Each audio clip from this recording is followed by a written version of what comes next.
शहडोल का सच क्या है? 12 लोगों की मौत का जिम्मेदार कौन है?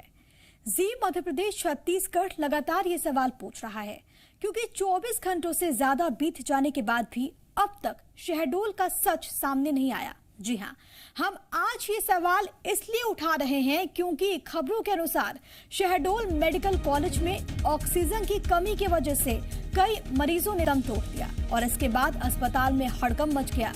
परिजन अपनों के लिए चीख पुकार करने लगे। उन्होंने आरोप भी लगाया कि मरीज रात तक ठीक थे और सभी से बात कर रहे थे, लेकिन सुबह उनकी मौत की खबर मिली। एक परिजन के अनुसार मरीज ने रात को फोन किया, बताया कि ऑक्सीजन मास्क तो लगा है लेकिन ऑक्सीजन नहीं मिल रही और इसके बाद परिजन जब तक अंदर पहुंचते मरीज दम तोड़ चुके थे। पूरे मामले में अस्पताल प्रबंधन पर ऑक्सीजन की कमी से हुई मौतों के आंकड़े छिपाने का भी आरोप लग रहा है। लेकिन इन सब के बीच सवाल ये कि आखिरकार इन मौतों का जिम्मेदार कौन है? ऑक्सीजन की कमी की जो बात कही जा रही है उसको दूर करने की क्या कोशिशें, जो गंभीर आरोप लगाए जा रहे हैं उसमें कितनी सच्चाई? हालांकि वहां पर जो तमाम लोग हैं, जो परिजन हैं, वो आरोप लगा रहे हैं, लेकिन अस्पताल प्रबंधन इससे 12 बजे के बाद हम लोग खाना पीना खिला के अच्छे से सुला पड़ा के गए हैं। उसके बाद यानी जब सुबह 6 बजे पता चला कि वो सब डेड हो गई।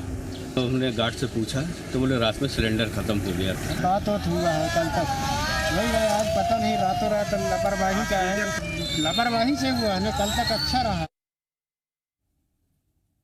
शहडोल मेडिकल कॉलेज में करीब 12 घंटे में ही 12 मरीजों ने दम तोड़ दिया। इस पूरे मामले में अधिकारी ये तो मान रहे हैं कि मेडिकल कॉलेज में ऑक्सीजन का प्रेशर कम हुआ, लेकिन इन ऑक्सीजन की कमी से मरीजों की मौत की खबर से वो इनकार भी करते हैं। उनका तर्क है कि मरीजों की हालत पहले से ही गंभीर थी।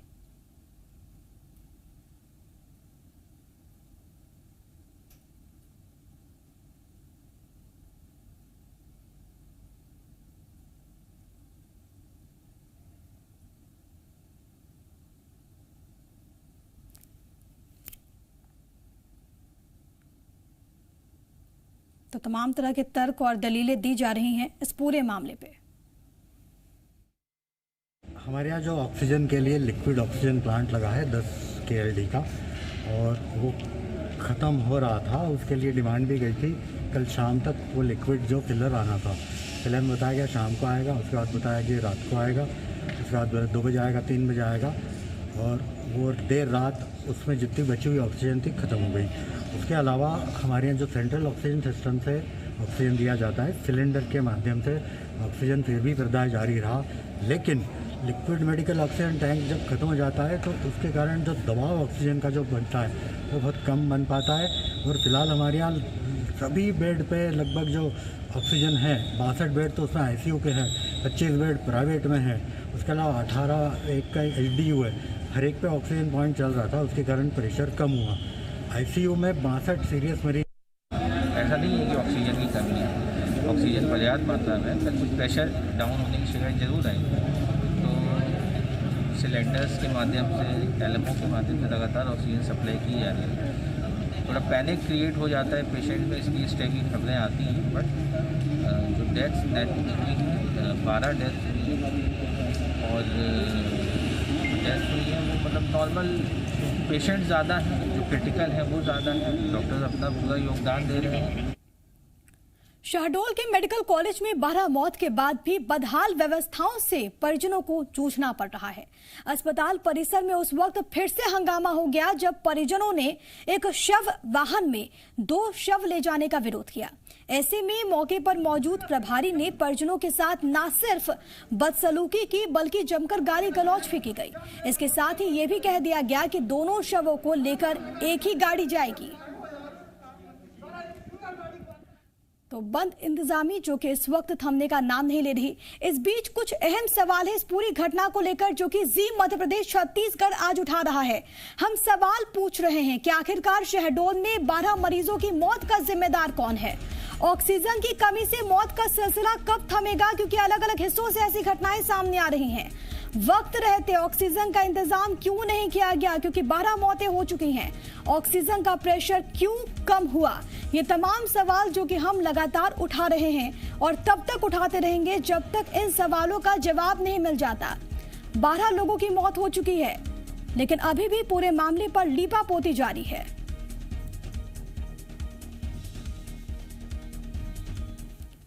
और इस वक्त मेरे साथ मेरे दो सहयोगी जुड़ गए हैं। शहडोल से मेरे साथ मेरे सहयोगी दुर्गेश मौजूद हैं। इसके अलावा भोपाल से मेरे साथ मेरे सहयोगी मृदुल शर्मा भी बने हुए हैं। मृदुल, मैं आपके पास आऊं, लेकिन उससे पहले मैं शहडोल का रुख करना चाहूंगी।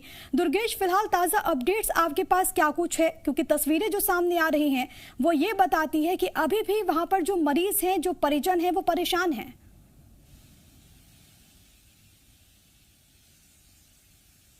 ये कहना एकदम सही है कि अब भी व्यवस्थाएं नहीं सुधरी है। इसकी वानगी मैं आपको इस चीज से दिखाना चाहूंगा कि ये मेडिकल कॉलेज का मेन गेट है और आप देख सकते हैं कि अव्यवस्थाओं का आलम क्या है। ये बिल्कुल मेन रोड पर ही हॉस्पिटल की जहां एंट्री है, ये पीपीई किट पड़ा हुआ है जो जिसे तब लगाया जाता है जो कि वो संक्रमण से किसी तरीके से बचा जा सके, लेकिन उसे निकाल कर बाहर फेंक दिया गया है। इससे अगर किसी को संक्रमण हो जाए तो जिम्मेदार कौन है? जिम्मेदारी अब तक तय नहीं हुई है। ऑक्सीजन की कमी से लोगों की मौत हुई है। आप जो कल रात में जो जिनकी मौतें हुई, कल आज 24 घंटे बीतने को है, लेकिन अब तक जिम्मेदारी तय नहीं हुई है। और अभी भी ऑक्सीजन की जो अगर अपन बात करें तो आइनॉक्स के जो टैंक है जिसमें लिक्विड ऑक्सीजन भरा जाता है 4000 क्षमता का है। 4000 क्षमता अभी उसे बता रही है, जो आधी है जब 8000 क्षमता का ऑक्सीजन उसमें हो सकता है, भरा जा सकता है। पर फिर भी इससे अभी फिलहाल काम चल रहा है। पर महत्वपूर्ण बात यह है कि आजाद होने के बाद से शहडोल का गठन हुआ, संभाग का दर्जा प्राप्त है। जिला अस्पताल, मेडिकल कॉलेज सब है यहाँ पर। अब भी अगर बिजली, पानी, सड़क जैसी सुविधाओं से लोगों को महरूम होना पड़ेगा तो इसे बदइंतजामी ही कहा जाएगा। ऑक्सीजन की कमी से लोगों की मौत हो रही है, इससे बड़ी बदइंतजामी क्या हो सकती है? ये प्रशासन की है कि एक बड़ी कमजोरी की ओर इशारा करता है। दूसरी ओर ये हॉस्पिटल प्रशासन को भी ये आगाह करता है कि इस प्रकार की घटनाओं की पुनरावृत्ति ना हो, ताकि लोगों की जानें बच सके। छत्तीसगढ़ की बात करें तो वहाँ राजधानी हॉस्पिटल में आगजनी हो जाती है। मध्य प्रदेश की बात करें तो यहाँ ऑक्सीजन की कमी से लोगों की मौत होती है। तो हॉस्पिटल जहाँ पर लोग जिंदगी लेने आते हैं वहाँ मौतें हो रही है। ये पूरे प्रशासन पर, सरकार पर सवालिया निशान लगाता है कि उनके पास व्यवस्था क्या है, अव्यवस्था है या व्यवस्था है। आखिर लोग हॉस्पिटल क्यों आए, क्यों अपनी बेहतर स्वास्थ्य सुविधाओं के लिए पहुंचे? तो जहां वो पहुंच रहे हैं वहीं उन्हें मौत मिल रही है। ना तो दवाइयों से उनको ठीक होने की कहीं पर कोई गुंजाइश नजर आ रही है। जो मौत हो रही है उसका जिम्मेदार ऑक्सीजन और प्रबंधन हो रहा है। तो सरकार की इसमें पूरी की पूरी कटघरे में आ गई है कि आखिर व्यवस्था ये सवाल बहुत ज्यादा महत्वपूर्ण है। और इसी सवाल के पास साथ में मृदुल आपके पास आना चाहूंगी।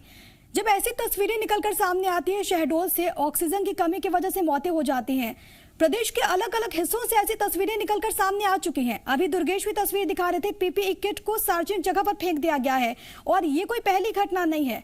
सवाल ये है कि क्या हम ऐसे कोरोना से जंग जीतेंगे?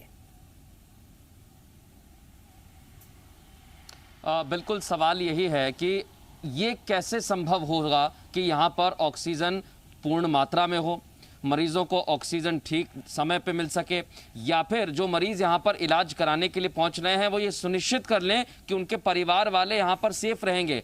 आप देखिए, दो महत्वपूर्ण बातें प्रिया जो हम कल से लगातार पूछ रहे हैं। जी मध्य प्रदेश छत्तीसगढ़ के सवाल है कि आखिर इसकी जिम्मेदारी कौन लेगा? क्या वो डीन लेने के लिए तैयार हैं जो कह रहे हैं कि ऑक्सीजन की कमी यहाँ पर है, या फिर अपर कलेक्टर की बात करें, वो कहते हैं कि ऑक्सीजन पर्याप्त मात्रा में है लेकिन उसका प्रेशर कम हो गया था। अगर वहां पर ऑक्सीजन की कमी है तो आपको पहले से पता था।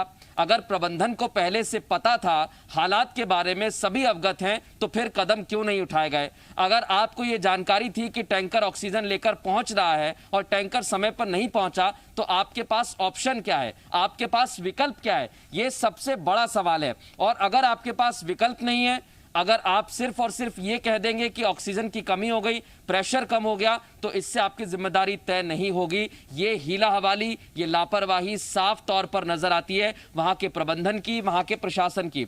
2-3 बातें बहुत ज्यादा महत्वपूर्ण है प्रिया। आप देखिए, अभी भी जो ऑक्सीजन का प्रेशर है, जो जानकारी हम तक पहुंच रही है, वहां पर 9000 होना चाहिए, लेकिन प्रेशर मात्र 4000 का है।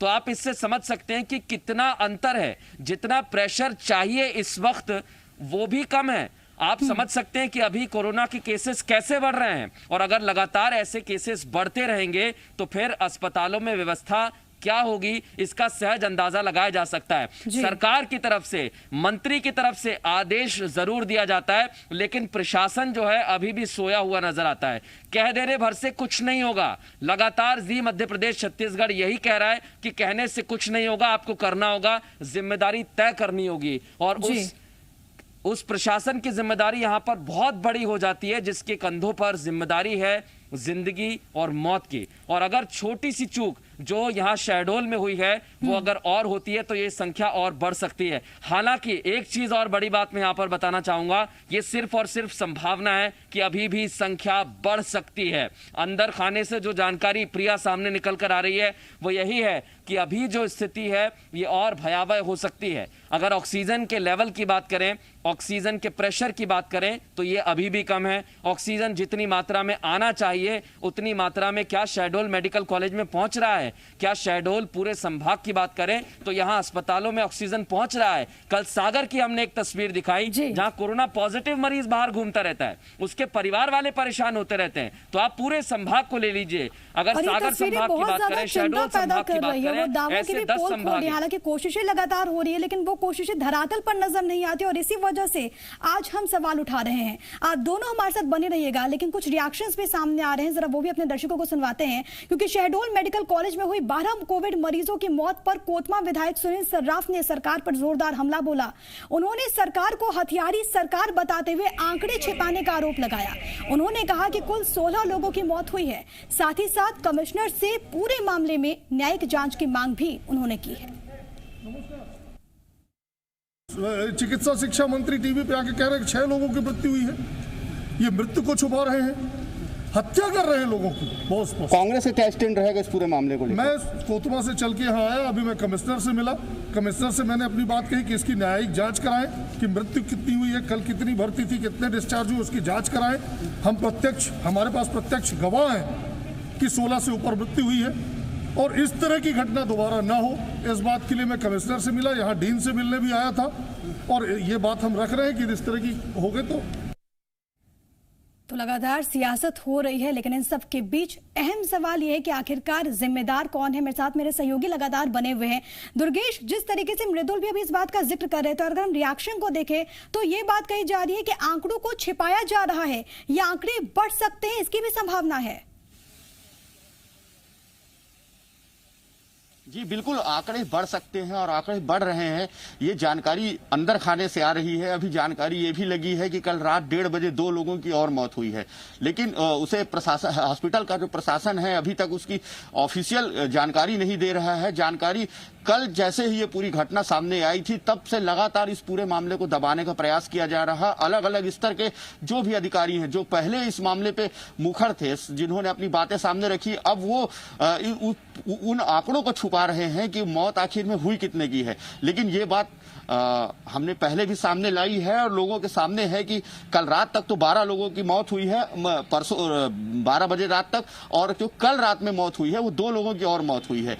तो लगभग अभी 14 लोगों की मौत यहाँ हो चुकी है, पर बावजूद जो है हॉस्पिटल प्रशासन उस पूरे मामले को छुपा रहा। हालांकि न्यायिक जांच की मांग की गई है, आयोग की मांग की गई, लेकिन अभी आयोग का ना गठन हुआ है, ना कोई यहाँ जांच के लिए आया है। पर फिर भी जांच होनी चाहिए, और बिल्कुल जांच होनी चाहिए, क्योंकि परिवार उजड़ चुके हैं। प्रबंधन पर भी उठते हैं, स्थानीय प्रशासन पर भी उठते हैं। दुर्गेश, बहुत शुक्रिया है आपका तमाम बातचीत और तमाम जानकारी के लिए। मृदुल, आप बने रहेगा हमारे साथ, क्योंकि जो इस वक्त स्थिति बनी हुई है वो बहुत ज्यादा चिंताजनक। लगातार आरोप प्रत्यारोप का दौर देखने को मिल रहा है, लेकिन इन सब के बीच सवाल ये कि आखिरकार ऐसी घटनाएं कब रुकेंगी, कब थमेंगी।